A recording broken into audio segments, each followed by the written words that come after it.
कृष्ण पक्ष की चतुर्थी को किया जाता है।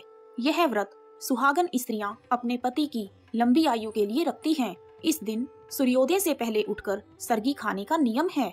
उसके बाद स्नान आदि से निवृत्त होकर पूरा दिन व्रत किया जाता है और संध्या के समय करवा चौथ की कथा सुनी जाती है। कथा सुनने के बाद सभी व्रतधारी स्त्रियां अपनी सासू जी अथवा ससुर जी के लिए बायना निकालती हैं। यदि आपके सास अथवा ससुर नहीं हैं, तो किसी बुजुर्ग अथवा ब्राह्मणी को बायना दिया जाता है। रात को चंद्रमा की पूजा करके अर्घ्य देकर भोजन किया जाता है। करवा चौथ का व्रत अलग अलग जगह अलग अलग तरीके से मनाया जाता है। भले ही करवा चौथ की पूजा करने के तरीके में थोड़ा बहुत फर्क होता है, परंतु यह व्रत सभी स्त्रियां अपने पति की दीर्घायु के लिए रखती हैं। पंजाब में कुंवारी लड़कियां अपना इच्छित वर पाने के लिए भी यह व्रत करती हैं तथा जिन लड़कियों की शादी तय हो जाती है वह भी इस व्रत को करती हैं। आइए अब शुरू करते हैं करवा चौथ की कथा। मम सुख सौभाग्य पुत्र पौत्रादि सुस्थिर श्री प्राप्तये करक चतुर्थी व्रतमहं करिष्ये। मम सुख सौभाग्य पुत्र पौत्रादि सुस्थिर श्री प्राप्तये करक चतुर्थी व्रतमहं करिष्ये। प्राचीन समय में एक विद्वान ब्राह्मण के 7 बेटे तथा एक बेटी थी। वह अपने 7 भाइयों की बहुत लाडली बहन थी। भाई बहन हमेशा एक साथ ही भोजन करते थे।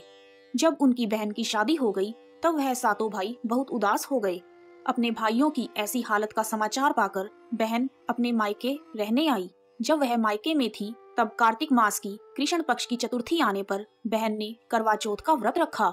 करवा चौथ के दिन जब 7 भाई खाना खाने बैठे तो उन्होंने बहन को भी खाने के लिए बुलाया। उनके बुलाने पर उनकी माँ ने कहा, इसका तो आज करवा चौथ का व्रत है, जब चांद निकलेगा तब यह अर्घ्य देकर खाना खाएगी। सुबह से शाम हो गई। 7 भाई अपनी बहन को भूखा देखकर परेशान थे। तब उन्होंने सोचा कि उनकी बहन सुबह से भूखी है और चांद तो निकल ही नहीं रहा। इस पर भाइयों ने दूर जंगल में जाकर आग जला दी और छलनी में से चांद की तरह एक नकली आकृति दिखाई और बहन को कहा, बहन बहन चांद निकल आया है, अब तुम चंद्रमा को अर्घ्य देकर अपना व्रत खोल लो। उस नकली चांद को देखने के बाद बहन ने अपनी भाभियों को भी बुलाया कि तुम भी अर्घ्य दे दो।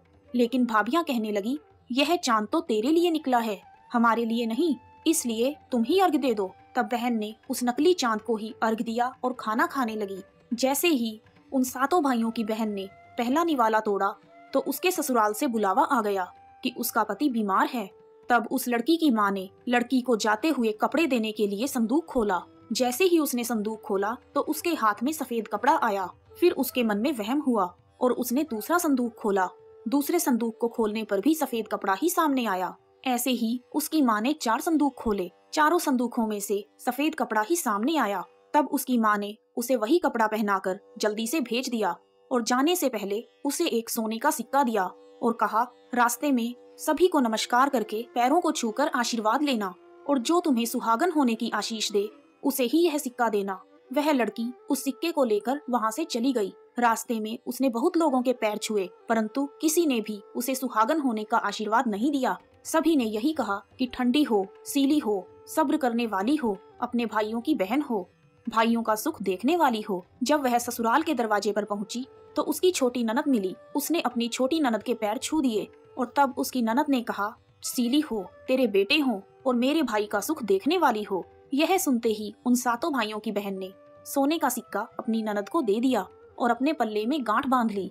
अंदर जाने पर उसकी सास ने कहा कि ऊपर कोठरी है, वहां जाकर बैठ। और जब वह ऊपर गई तो उसने देखा उसका पति मरा पड़ा है। पति को लेकर वह वहीं पड़ी रही और अपने मृत पति की सेवा करने लगी। उसकी सास नौकरों के हाथ बची कुची रोटी उसके लिए भेज देती थी। इस तरह अपने मृत पति की सेवा करते हुए उसे 1 वर्ष बीत गया। करवा चौथ का व्रत फिर से आया। सभी सुहागन स्त्रियों ने नहा धोकर करवा चौथ का व्रत किया, सिर धोया, हाथों में मेहंदी लगाई और 16 श्रृंगार किए। सभी ने सुहाग के नाम की नई चूड़ियां पहनी। वह लड़की यह सब देखती रही। एक पड़ोसन ने उसे कहा, तू भी करवा चौथ का व्रत कर ले। तब वह बोली, मैं कैसे व्रत करूं? इस पर पड़ोसन ने कहा कि चौथ माता सब ठीक कर देंगी। पड़ोसन के कहने पर उसने भी व्रत किया। कुछ देर बाद करवे बेचने के लिए एक औरत आई और आवाज लगाने लगी, करवा लो भाइयों की प्यारी, करवा लो, दिन में चांद उगाने वाली, करवा लो, ज्यादा भूख की मारी, करवा लो। बहू ने आवाज लगाई, ए करवे वाली, मुझे भी करवा दे जा।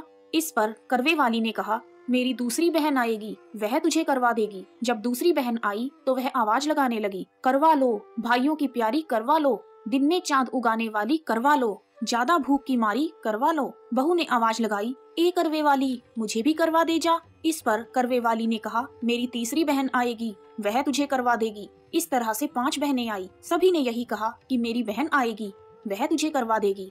अब छठी बहन ने करवों के लिए आवाज लगाई और उसने कहा कि हमारी 7वीं बहन आएगी, तुम उससे करवा लेना। जब वह आए तो तुम उसके रास्ते में कांटे बिखेर देना, उसके पैर में कांटे चुभ जाएंगे। जब उसके पैर में कांटा चुभेगा और वह चिल्लाएगी तो तुम सुई लेकर उसका पैर पकड़कर जबरदस्ती कांटा निकाल देना। तुम्हारे कांटा निकालते ही जब वह तुम्हें आशीर्वाद देगी तब तुम उससे करवा मांगना और करवा लेकर तुम व्रत का उद्यापन करना, जिससे तुम्हारा पति ठीक हो जाएगा। उसकी सारी बातें सुनकर उसने वैसा ही किया और कांटा चुभने पर उसे निकाल भी दिया, जिससे उसने उस लड़की को बहुत आशीर्वाद दिया। तब उस लड़की ने करवे वाली के पैर पकड़ लिए और कहा, तुमने मुझे आशीर्वाद दिया है तो अब मुझे करवे भी देकर जाओ। तब करवे वाली बोली, तूने तो मुझे ठग लिया।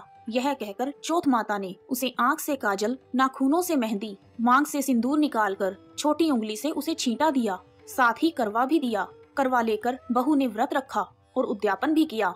यह सब होने पर उसका पति जीवित हो गया और कहने लगा, मैं तो बहुत सोया। तब उसकी पत्नी बोली, तुम सोए नहीं, 12 महीने से मैं तुम्हारी सेवा कर रही हूँ। ये तो कार्तिक मास की चौथ माता ने मुझे मेरा सुहाग दिया है। उसके बाद दोनों पति पत्नी ने करवा चौथ का उद्यापन करके और चंद्रमा को अर्घ देकर खाना खाया और खाना खाकर वह दोनों चौपड़ खेलने लगे। जब वह चौपड़ खेल रहे थे तब उसकी सास ने दासी को तेल में बना हुआ खाना देकर बहू के पास भेजा। दासी ने देखा वह दोनों तो चौपड़ खेल रहे हैं। वह उल्टे पैर लौट गई और जाकर सास से कहा, तुम्हारे महल में तो बहुत रौनक है, तुम्हारे बहू बेटे तो चौपड़ खेल रहे हैं। यह सुनकर सास हैरान हो गई और खुशी खुशी उन्हें देखने गई। बहू ने सास के पैर छुए। तब सास ने कहा, बहू सच सच बता, तूने यह चमत्कार कैसे किया? तब बहू ने करवा चौथ की सारी बात बताई। जब राजा के कानों में यह बात पड़ी तो उसने सारे नगर में ढिंढोरा पिटवा दिया कि सभी बहनें करवा चौथ का व्रत जरूर करें और पहला करवा चौथ अपने पीहर में करें और वहीं उसका उद्यापन भी करें। हे चौथ माता, जैसे आपने इस लड़की की सुनी वैसे ही सबकी सुनना, सभी को अखंड सुहाग प्रदान करना। कथा समाप्त। कहानी सुनने वालों का भी भला और सुनाने वालों का भी भला। आइए अब जानते हैं करवा चौथ माता की आरती।